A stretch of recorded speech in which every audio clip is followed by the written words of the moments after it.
Just been over a week since Now and Then has been released. We did a previous video last week, but there's so much to unpack, Al, about this particular song. Yeah, look, good morning, mate. I'm still listening to the song, mate. You kind of thought it might have kind of died in the arse, but I think it's a really, really good song.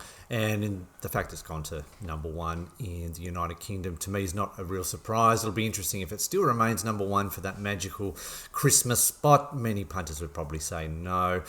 Let's have a bit of a talk, mate. It's only 7 days on. There's been a comment from our last video about this being akin to the Phantom Menace. Yeah. And how, I don't know if you remember, or old enough to remember, Al, since you're in your mid-30s, but the Phantom Menace, everyone loved it when it came out, but I mean, no one really rated it after. I mean, this is sort of similar. People coming out going, it's great. I mean, are people going to really look back on this as being something that you kind of the world is going to be proud about? Yeah, I'm still going to stick to my guns. I kind of disagree with that, and I respect that person's thoughts and comments, but I remember at the time I thought the Phantom Menace was a load of shit. I thought the character Jar Jar Binks drove me crazy. So I'm going to stick with my guns. I think it's a good song. I mean, it's gone to number one.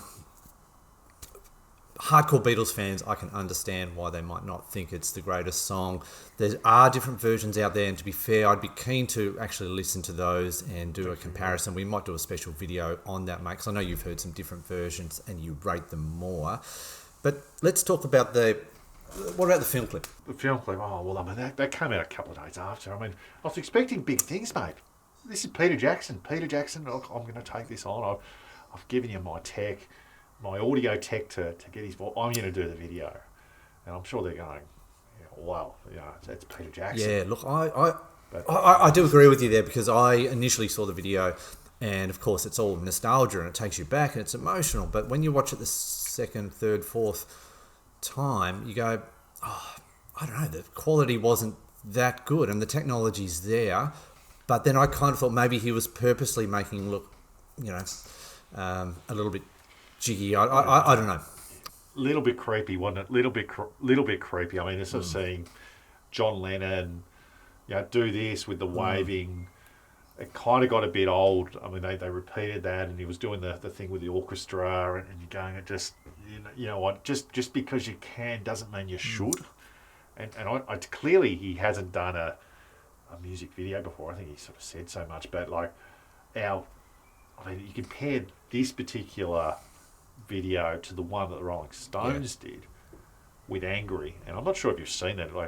It is like the Rolling Stones really hit it on the head. They sort of played on their nostalgia and their eras, but it was otherwise a sort of a fresh music video, and it used technology and all of those types of things, but it did it in a really cool way. The Beatles sort of it felt like it was all over the place. It was like a collage of, I don't know, recorded home videos. I don't know, it didn't come across. I don't know. Let me know in the comments if you really like that video. It'll probably win video of the year. We'll probably prove wrong. Yeah, look, I think people are still going to enjoy the video just for the nostalgia factor, but for those hardcore fans like yourself, you're probably expecting a little bit more. I don't know. I think it's a good enough video for a pretty good song.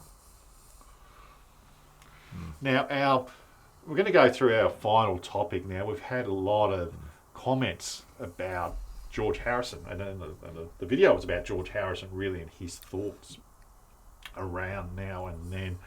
I'm still wedded to this whole notion that he wouldn't have let this through if he was still alive. I think that he would have vetoed this. I think that he didn't like certainly the style, the recording, the quality of the recording.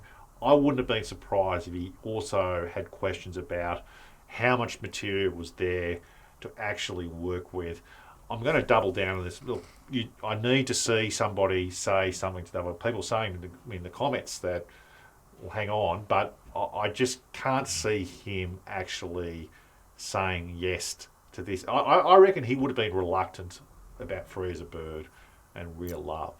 And there's questions about those particular songs. But, I mean, as it was, he kind of had a token role with some of the recordings, I think, from the 1990s that he managed to do. But I don't know. You probably don't have a lot to say about George, but I think that we might not have seen it had he been. It was really interesting in some of the comments alluding to the fact that when people are saying that he called the song, shit, that it was actually the recording of the song that was not very good quality. And we don't know that for a fact. That's the challenge. I'm hoping that was the situation, that he just didn't like the particular recording, because, even as a B-side or just a gem, like a rarity, it's still a good enough song that you might release on some sort of platform. But to say it's shit, I think it's really harsh. So I'm just wondering whether some of those comments were true. I don't know.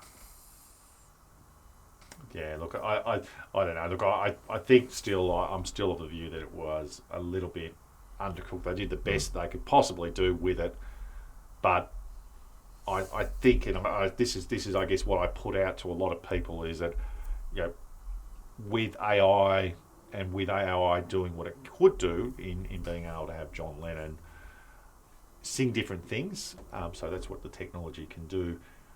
Would that have actually have improved the song? And I'm arguing that it would have, and it might not necessarily been a bad thing.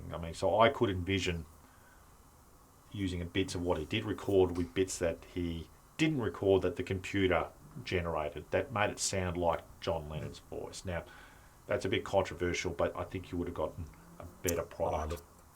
And that's a fair thing to say, mate. We're always a bit controversial here at Indie Miners. So if you are enjoying the video and you would like to comment, please do. Please like and subscribe. That's our very quick follow-up video to the Beatles, Now and Then. That wraps up another episode of Indie Miners. Please look to subscribe to the channel, follow us on Twitter, and let us know if there's an album you would like us to look at. So until next time, bye for now, and thank you for watching.